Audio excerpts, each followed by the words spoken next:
Guys, dito tayo ngayon sa court para kumuha ng gamit sa estudyante guys. Libre lang ito guys. So tara samahan nyo kung ang dami namin. Mayroong kinder guys, grade 1, grade 2, grade 3, grade 4, grade 5, grade 6. Ayan. Yan yung mga pinamimigay na bag guys. Ayan.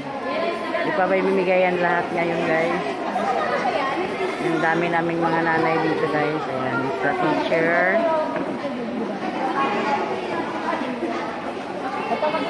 Ayan. Balik eskwela 2023.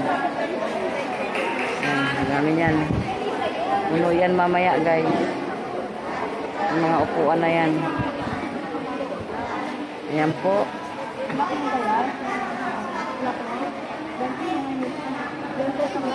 Yan, gaganda ng mga bag na ito guys. Sa grade 2 guys, maganda. Kulay red. Guys, dumadami na yung tao guys. Ayan po. Ayan, madami na guys.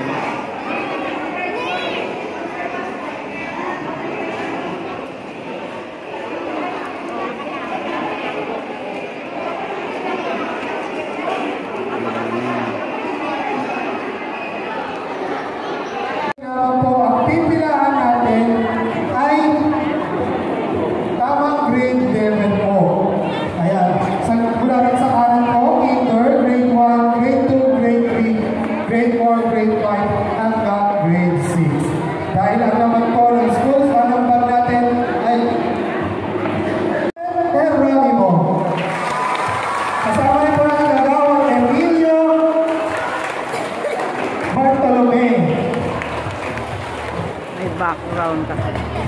Taas yung kamay. Ayan. Para kita-kita po natin, kita-kita po nila Mayor yung pasasalamat po natin sa kanila. Ayan po, ganyan po yung pagsalubong natin sa kanila. Okay po ba yun? Ayan, okay po. Thank you po kami po. Asahan mo po yan ha. Sa ating lahat. Sana itong pamilya ng city ay maging pakinabang sa ating mga bata. At sana subaybayan po ang ating mga ama. Ganun po.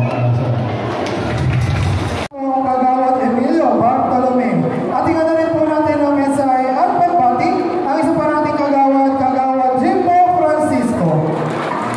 Mga bata rin sa lahat po ng mga nanay. At rin po sa mga teachers natin. Good morning po sa inyo lahat. Sa ating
Ayan guys, ito po yung laman ng bag guys, yung hindi pinapakita ni Ma'am Lori Natividad guys, yung kanyang unboxing kanina na mga baunan, tsaka Crayola. Ito po yung mga notebook guys, ayan, 8 notebook po, yan, 8 notebook yan guys. Malaking bagay po itong pinamimigay ng ating counselor ng Valenzuela guys, kasi nakakatulong ito sa ating gastusin guys. Yan pa yung mga notebook guys. Yan, maganda din siya guys. Yung bag nito guys. Yan, tinabi ko muna guys. Pero magagamit din yun ng aking Junakis pag pinadala lahat ng libro kasi malaki. So, ayan guys. Thank you for watching. God bless you all. And don't forget, please subscribe sa my YouTube channel, Elinyaus, at huwag kalimutang i-click ang notification bell para updated po kayo sa aking mga videos. Thank you for watching. Bye!